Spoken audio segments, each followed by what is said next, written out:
Pemirsa, debat sesi pertama menguji para paslon dengan tema pertahanan dan hubungan internasional.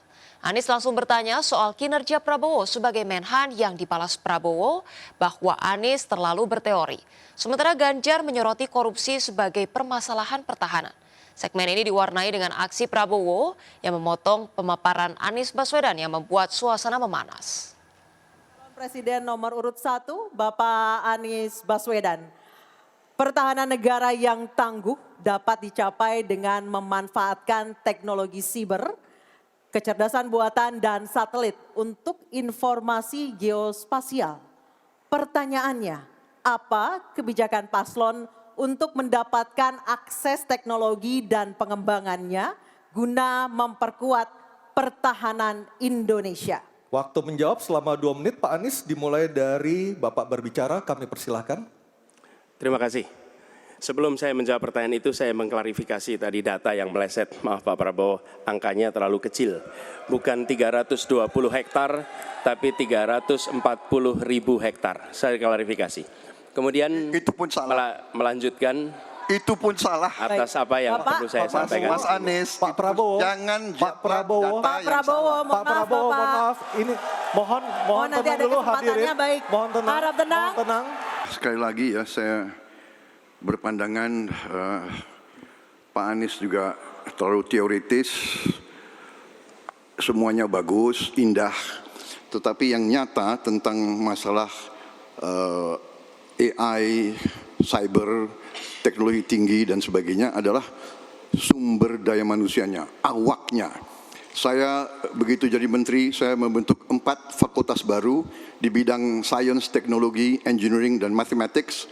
Kita menyiapkan putra-putri kita terbaik untuk menguasai teknologi, untuk menguasai sains, untuk menguasai artificial intelligence, untuk menguasai cyber. Bukan barang yang kita beli, kita harus kuasai know-how-nya, kita harus kuasai sistem yang harus kita pegang. Dan menurut saya itu adalah inti daripada masalah. Persoalannya, kalau tadi disebut ada yang teoritis, ada yang kedua tidak dilaksanakan. Jadi selama 5 tahun ini, apa yang dikerjakan dalam mempertahankan sistem cyber kita? Mohon tenang. Justru di situ letak problemnya.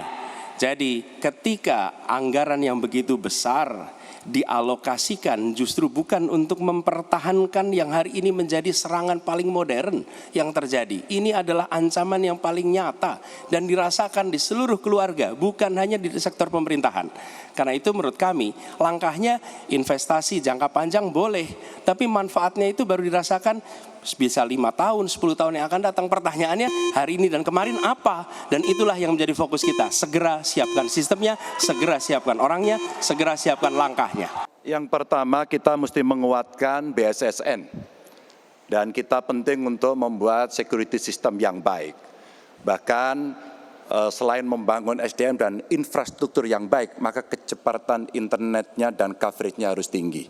Maka kalau kita kemudian membuat satu sistem infrastruktur yang bagus, jangan dikorupsi. Ini yang kemudian jadi persoalan. Maka tidak pernah selesai. Dan tentu saja LPDP itu punya potensi yang sangat tinggi untuk memberangkatkan orang-orang, anak-anak hebat ke sana. Namun demikian, ketika mereka sudah balik, mereka mesti diberikan ruang untuk bisa bekerja. BRIN bisa kita libatkan. Ya, mereka bisa membuat kolaborasi yang sangat bagus. Bahkan kemudian pengamanan di kepolisian, saya kira perlu cyber institution yang dipimpin oleh Jenderal Bintang 3. Dan kita perlu duta besar cyber. Ketika overlap kelembagaan ditanyakan kepada saya, maka saya sudah pelajari apa yang ada. Data, kondisi sosiologis, konflik antar kelembagaan, itu bukan tiba-tiba turun dari langit. Karena kami sudah baca datanya, kami melihat prakteknya, pengalaman kami 10 tahun di DPR dan 10 tahun di gubernur, cukuplah sudah untuk membuat analisis kondisi sosiologis yang ada. Maka tidak perlu lagi kita akan mengundang lebih banyak orang untuk meneliti starting from zero. Ini starting from the end. Dan kemudian kita mesti memutuskan cepat.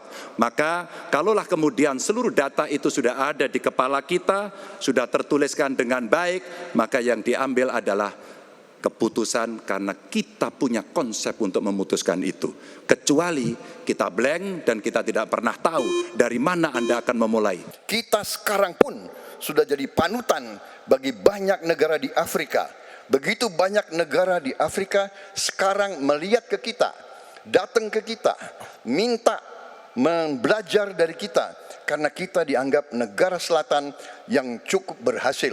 Inflasi rendah, pertumbuhan masih ada, neraca perdagangan kita bagus, surplus perdagangan mungkin 5 tahun berturut-turut, kita sekarang jadi panutan. Jadi leadership kita di dunia, di hubungan internasional akan tercermin dan terimpak oleh keberhasilan kita mengelola kekayaan kita.